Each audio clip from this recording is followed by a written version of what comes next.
जिसका मुझे था इंतजार, जिसके लिए दिल था बेकरार, वो घड़ी आ गई। अरे नहीं नहीं, वो वैक्सीन आ गई। नए साल की सबसे बड़ी गुड न्यूज़ ये थी कि चाची आ गई और वैक्सीन भी आ गई। मध्य प्रदेश और छत्तीसगढ़ में भी वैक्सीन आ गई। इस संजीवनी के स्वागत में भी माँ कसम गजबी नज़ारा था। छत्तीसगढ़ में तो अधिकारी लोग इतना खुश हो गए कि कोल्ड स्टोरेज में वैक्सीन रखने से पहले ही कोल मारी। एक साथ सिरम से साए साए कर दी वैक्सीन की गाड़ियों के अलग अलग नज़ारे भी दिखे। कमाल के किस्से हैं। देखिए आप भी लीजिए मजे, क्योंकि अब तो वैक्सीन आ गई। अब काहे का डरना।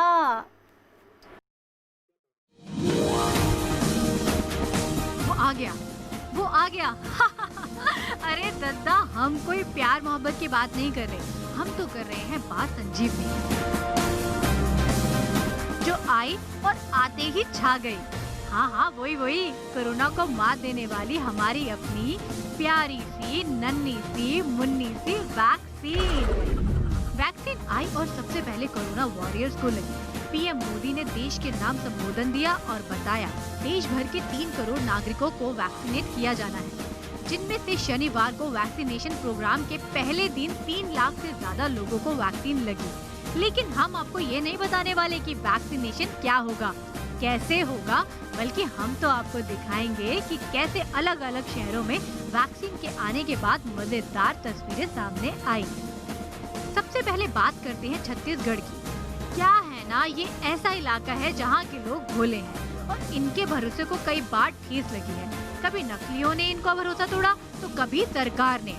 इस बार ये लोग बहुत स्मार्ट हो गए हैं। जैसे ही वैक्सीन की पहली खेप राजधानी रायपुर आई, यहाँ के लोगों ने शुरू कर दिया वैक्सीन का पूजा पाठ। दिए से आरती उतारी गई, फूल माला चढ़ाई गई और पता नहीं क्या क्या। अरे भैया, वैक्सीन है, प्रसाद नहीं।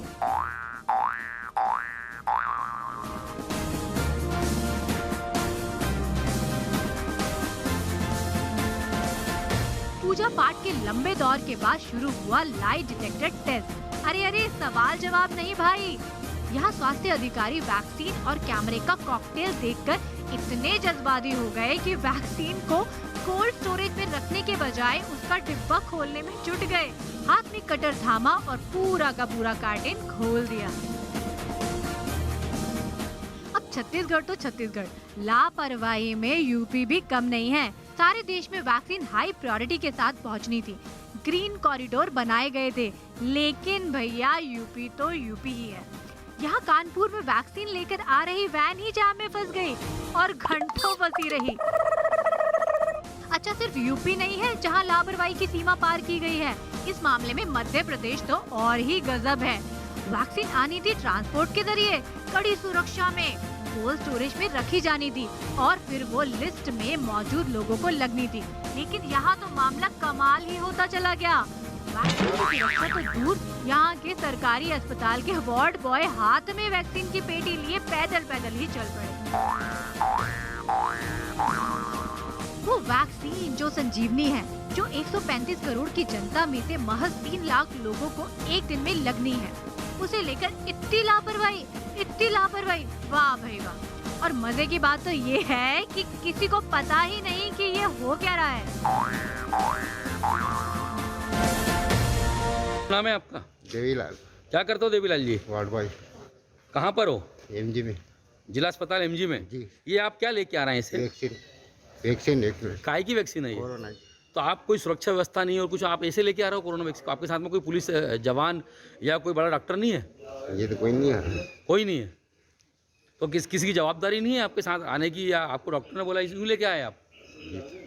हाँ, मतलब इनकी सुरक्षा का कोई इंतजाम नहीं है? नहीं, सुरक्षा का इंतजाम थे ना सर, पर बाकी आप जो लेके आ रहे हो आपके साथ तो कोई नहीं है ना? जब इसके बारे में सीनियर डॉक्टर से पूछा गया तो वो कहने लगे कि मेरे सामने तो ऐसा कुछ नहीं हुआ, ट्रांसपोर्ट के जरिए आई है वैक्सीन, तो हमें कुछ खबर नहीं इस बारे में। और रही बात सुरक्षा की, तो दूसरा स्टाफ है ना उनके साथ, कोई बात नहीं। मैं तो स्वयं यहाँ पे खड़ा हूँ। दूसरा था कि जो सुरक्षा व्यवस्था से जो वैक्सीन को जो है ट्रांसपोर्ट किया गया है, मतलब जो नहीं सर, मैंने देखा वो जिला अस्पताल से कई हाँ जिला अस्पताल 2 किलोमीटर की बाउंड्री पे पार करके आ रहा है वो, और कोई उसके साथ कोई भी नहीं, वो लटका के ला रहा है वो। दूसरा स्टाफ है ना उसके साथ में, 2 किलोमीटर भी पास में ही है जिला अस्पताल की बिल्डिंग में जो वैक्सीनेशन सेंटर है वहाँ। अरे सर, फिर भी उसके साथ कोई घटना घट जाए, कुछ हो जाए, वो वैक्सीन लटका के ला रहा है, इसमें कि जवाबदार इंसान तो कोई नहीं था ना सर।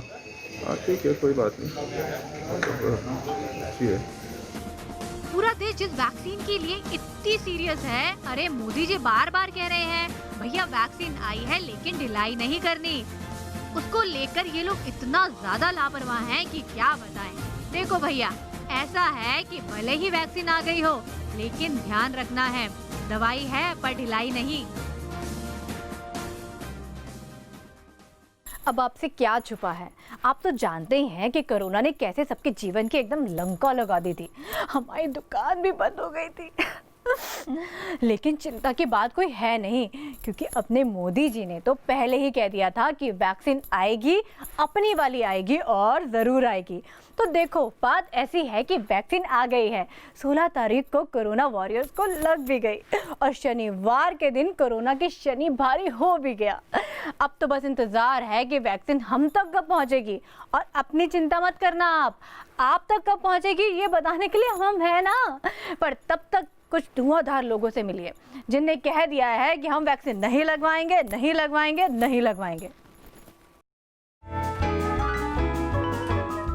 लो भैया, लाख वाद विवाद के बीच आखिर वैक्सीन आ ही गई और शुरू हो गया वैक्सीनेशन। वैसे तो पूरे देश को वैक्सीन आने की खुशी है, काहे कि अब कोरोना को मार भगाएंगे। लेकिन कुछ नेता लोग हैं जिनके पेट में भयंकर मरोड़ उठ रही है, और वो तो वैक्सीन आने से पहले ही कह चुके हैं कि हम वैक्सीन नहीं लगवाएंगे। और इसमें से सबसे आगे हैं अखिलेश भैया। अरे पहचान गए ना, उत्तर प्रदेश के पूर्व सीएम और मुलायम सिंह के लाडले। सबके चहेते अखिलेश भैया यानी अखिलेश यादव। जैसे ही देश में वैक्सीनेशन का ड्राई रन शुरू हुआ, अखिलेश भैया प्रेस कॉन्फ्रेंस करने बैठ गए और वैक्सीन को बीजेपी की वैक्सीन बता दिया और साफ साफ कह दिया कि कोरोना की वैक्सीन नहीं लगवाएंगे और कोरोना को ऐसे ही भगा देंगे।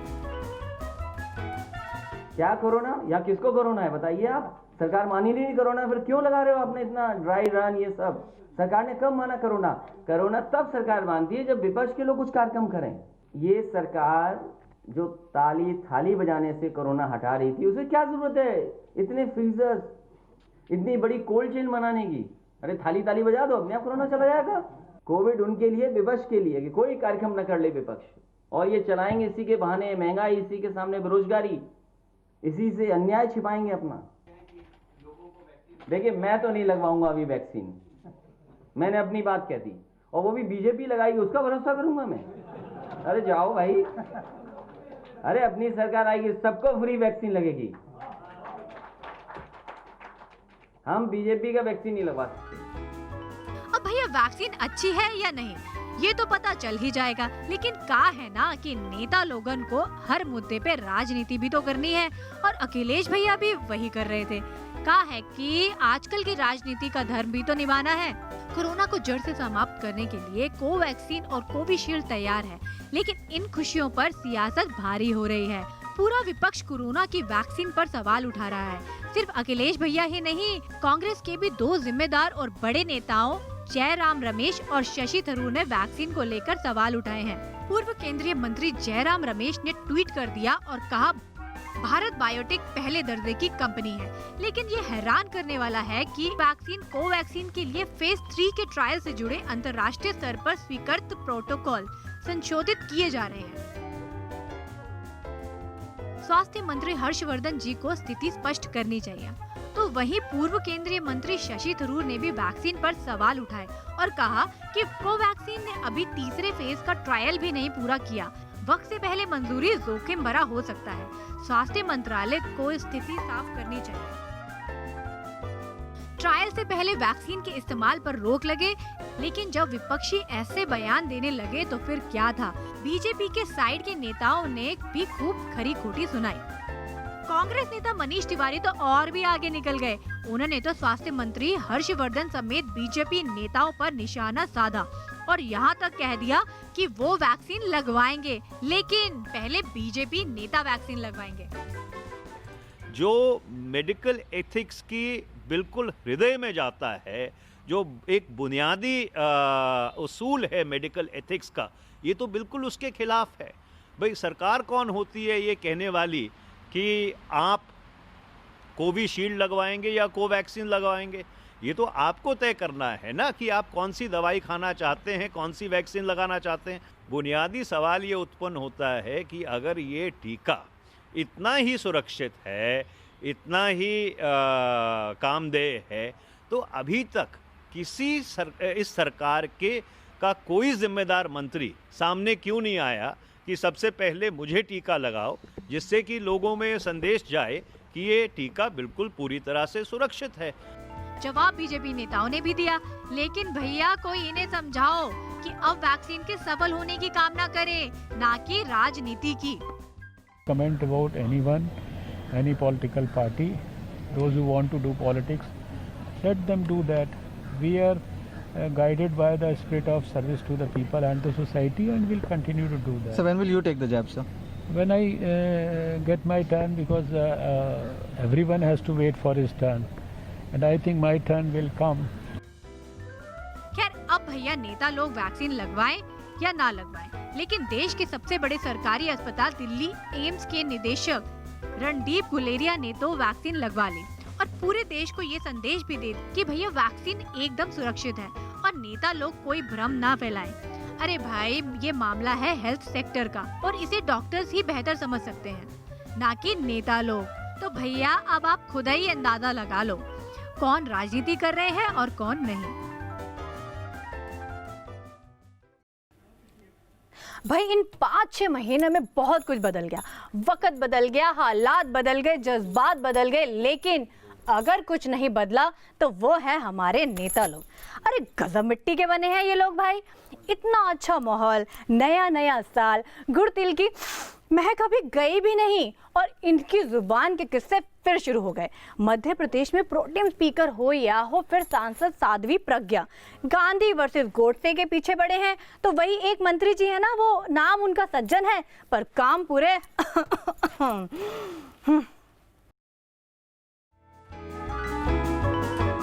कोरोना काल ने पूरी दुनिया बदल दी भैया, लेकिन नहीं बदले तो अपने नेता लोग।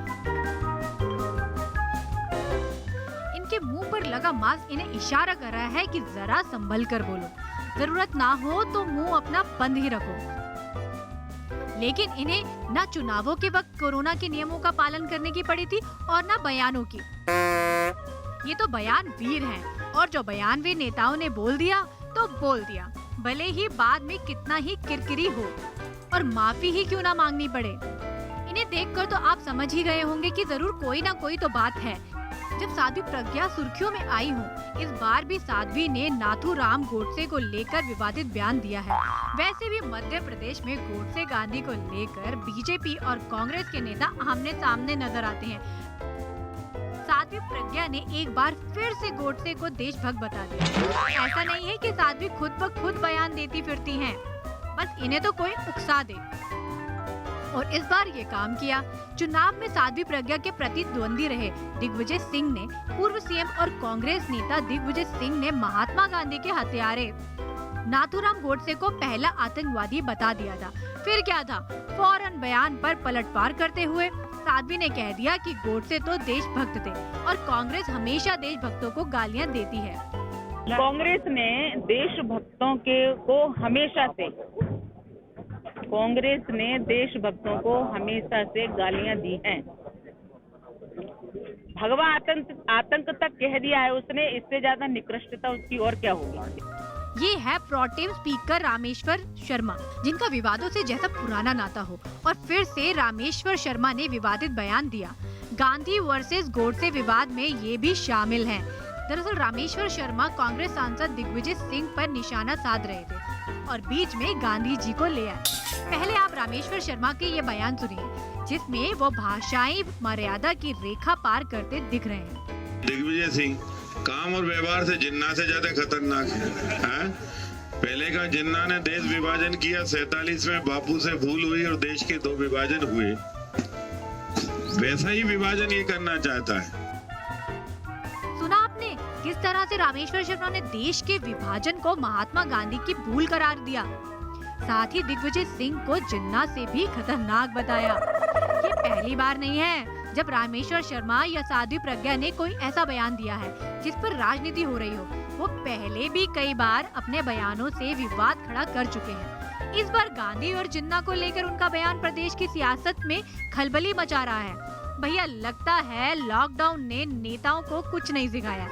खुद हमारी दुकान 4 महीने बाद खुली है, लेकिन नेतन के बयान बिल्कुल वैसे के वैसे जैसे पहले थे।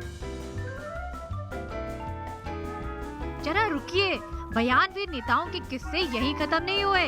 अगर आप सोच रहे हैं इन बयान वीरों में सिर्फ बीजेपी के नेता हैं, तो आप बहुत ही गलत हैं। कहा है कि कांग्रेस भी इसमें पीछे नहीं हटी। आप खुद सुनिए। किसी महिला के साथ जितना अत्याचार होता है, निर्भया से भी भयानक अत्याचार यहाँ और सीधी में हुआ, जनक गुना में हुआ, और उल्टे वकालत कर रहे 21 साल। अरे भैया 18 साल की हो जाए, शादी करके अपने ससुराल में जाके सुखी रहे। वो उन्होंने कहा नहीं साहब, हम पहले मुख्यमंत्री बनेंगे, 21 साल उम्र होना चाहिए। क्यों होना चाहिए? इसका लॉजिक है उसका। किसी कानून में डॉक्टर बोलते हैं 15 साल के बाद ही बच्ची प्रजनन के योग्य हो जाती है। ये बड़ा डॉक्टर हो गया। सुना आपने कैसे लड़कियों पर अभद्र टिप्पणी कर रहे हैं पूर्व मंत्री सज्जन सिंह वर्मा। ये पूर्व मंत्री सज्जन सिंह वर्मा के बयान का एक हिस्सा है जो उन्होंने लड़कियों की शादी की उम्र को लेकर दिया था। दरअसल मुख्यमंत्री शिवराज ने लड़कियों की शादी की उम्र को लेकर एक बयान दिया था, जिसमें कहा था कि लड़कियों की शादी की उम्र 18 से बढ़ाकर 21 कर दी जाए।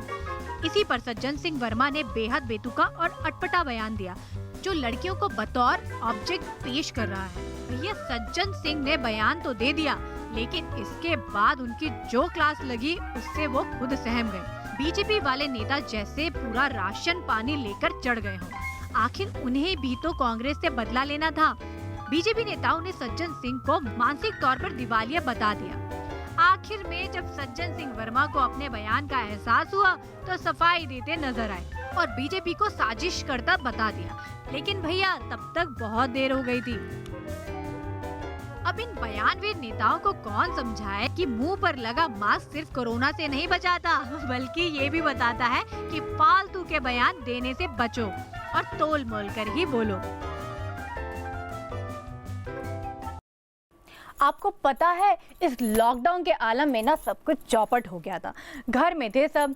अरे पूरे देश की वर्ल्ड फेमस चाची भी दुकान छोड़कर घर में ही थी। अब जैसे जैसे चीज़ें सही हो रही हैं, सब कुछ शुरू हो रहा है धीमे धीमे धीमे धीमे। तो हम गए थे ज़रा भोपाल तक। अरे राजा भोज की नगरी भोपाल। वहाँ चल रहा था एक क्रिकेट मैच, और मैच खेल कौन रहा था पता है? अरे पंडित जी लोग धोती कुर्ते में दे दनादन शोर लगा रहे थे, और कमेंट्री हा ऐसा लग रहा था माँ कसम हम बैठे हैं किसी यज्ञ में और चल रहे हैं मंत्र। तो बोलो भक्तों स्वाहा।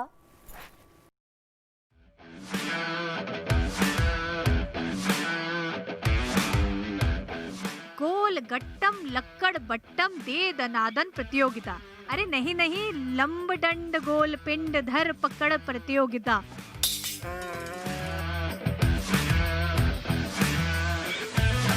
ये है कंदुक क्रीड़ा। अरे क्या हुआ, संस्कृत नहीं आती तो?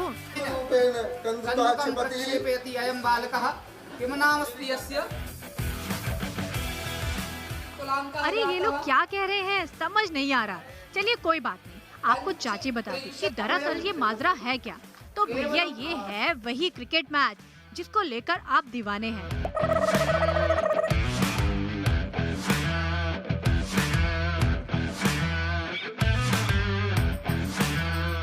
आईपीएल के वक्त तो पूरा देश टकटकी लगाकर चौके छक्के देखता है। भैया ये भी वही है, बस अंतर इतना है कि ये है पंडितों का क्रिकेट मैच। और यहाँ हो रही है संस्कृत में कमेंट्री। है ना एकदम हटके।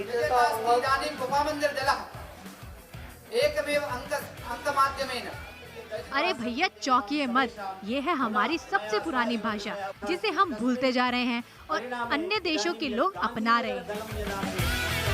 पराजयं प्राप्तवान् अस्ति पुनश्च गुफामन्दिरदलं यद् वर्तते तेन दलेन विजयं प्राप्तम्। क्योंकि कहते हैं वैदिक भाषा में बहुत सारा विज्ञान छुपा है। चलिए बात मैच की ही करते हैं। वैसे तो क्रिकेट मैच क्रिकेट प्रेमी अपने देश में आम है। यहाँ हर गली मोहल्ले में क्रिकेट खेलते युवा और बच्चे नजर आ जाएंगे।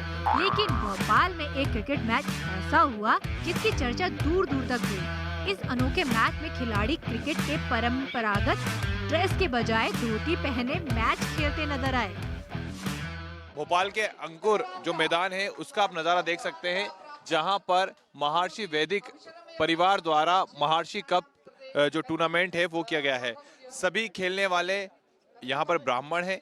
पंडितों का ये मैच यहाँ पर आयोजित किया गया और जो आप ड्रेसअप देखेंगे, क्योंकि जो क्रिकेट होता है उसका ड्रेस अलग होता है, लेकिन यहाँ पर धोती में आपको सभी ब्राह्मण नजर आएंगे, यानी कि जितने भी प्लेयर्स हैं वो आपको धोती में नजर आएंगे।